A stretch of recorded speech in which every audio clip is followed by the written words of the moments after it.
Suya atmışlar. Suyun içinden çıkardım. Kenara getirdim. Bir bakalım bunlar nedir? Torbalar içinde. Allah muhafaza etsin. Burada gördüğünüz bu mübarek kitaplarımız, Kur'an-ı Kerimleri Batman çayına atmışlar. Yusuf Yanar buldu. Yusuf Yanar İkiztepe-Köy'den Yusuf Bunu Yanar. bulan abicim şu an tam karşımızda kendi Evet. arabasına atmış. Kur'an-ı Kerim'i çarşının göbeğine getirmiş. Allah rızası için herkes birer tane alıp evine götürüyor şu an. Görüyorsunuz. Mübarek bu Kur'an kitabımızı su kenarına atmışlar. Daha başımıza binlerce musibet gelir. Daha bunlar hiçbir şey değil. Görüyorsunuz.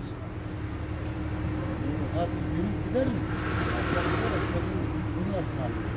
Bir de öyle sıkmışlardı çuvalların içinde.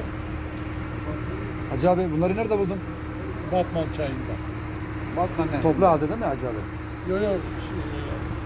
Çarpmışlardı var ya, kenarlara gelmişti. Ben de var ya aldım, tek tek açtım. Ondan sonra kurtmaya çalıştım. Olmadı. Vicdanım kabul etmedi. Orada bırakmadım. Ondan sonra var ya getirdim. Allah hepinizden razı olsun işte. Hepsi ispat. Siz de var yardım ediyorsunuz teker teker. Allah razı olsun. Allah sana da razı olsun.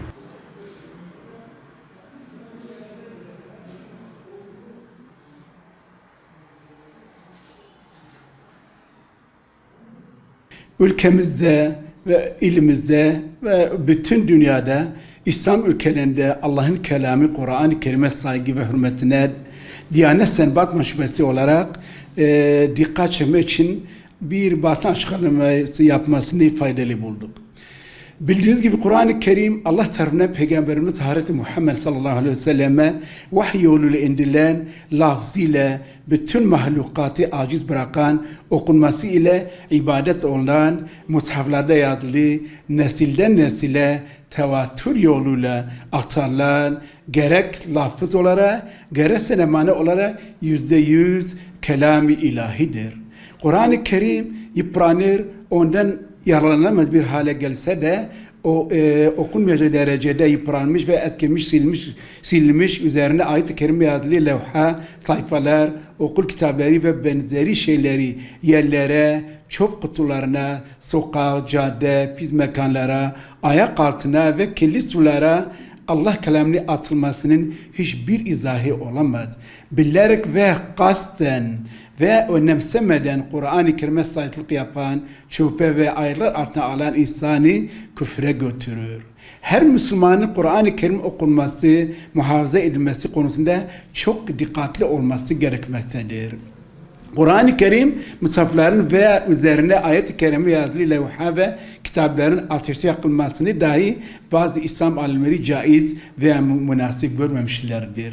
Cildi bozuk, dağınık, eskimiş Kur'an-ı Kerim ve ayet yazılı sayfaları hürmetli bir şekilde çuvallar veya poşetlere koyup ayaklar altına gelmeyen temiz bir arazide toprağa gömelidir. Tekrar kağıt yapmak üzere geri dönüşüm tesislerine gönderilecekse itina ile güzel bir şekilde kutulara konularak ilgili yere ulaştırılmalıdır. Okullarda öğrencilere dağıtılan Kur'an-ı Kerim, der kitapların üzerinde ayet-i kerime bulunan kitapların sene sonunda özensiz ve gelişigüzel bir şekilde toplanıp araçlarla yüklenerek imaya gönderilmesi üzüntü vericidir ve bütün toplumu vebal altında bırakılmaktadır. Kur'an-ı Kerim Allah kelamidir. Okunduğu zaman onu dinlemek farzdır. Rabbimiz Yüce Kitabında mealen şöyle buyuruyor. Kur'an okunduğu zaman onu dinleyin ve sessiz durun ki rahmete nail olasınız.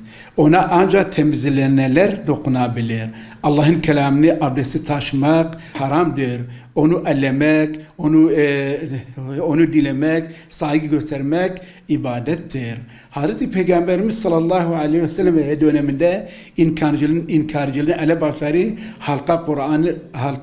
Kur'an okunduğu zaman kulak vermeyin, gürültü yapınız ki onu batırabilirsiniz diye birbirine telkinde bulunuyorlardı.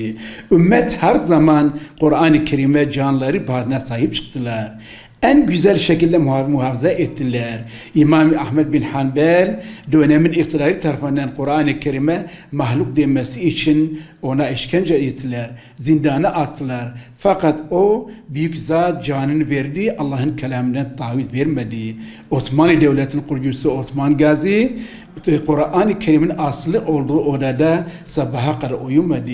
Kur'an'a saygısından dolayı ayaklarını uzatmadı. Müslümanlara Kur'an sevgisini, Allah sevgisini, Resulullah sevgisini yeniden kazandırmalıyız.